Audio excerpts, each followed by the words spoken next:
আজকে একদম high protein আর ভীষণই হেলদি টিফিন রেসিপি শিখবে, তাহলে স্কিপ না করে পুরো ভিডিওটা দেখতে থাকো।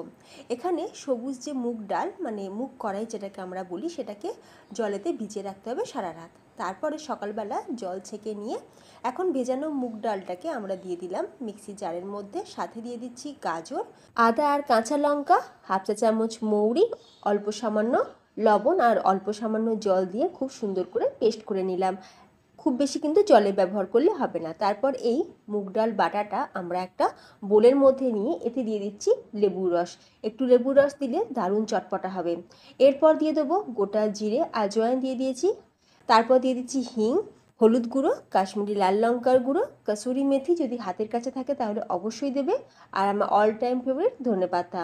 আর দিয়ে দিচ্ছি কুচনো পেঁয়াজ।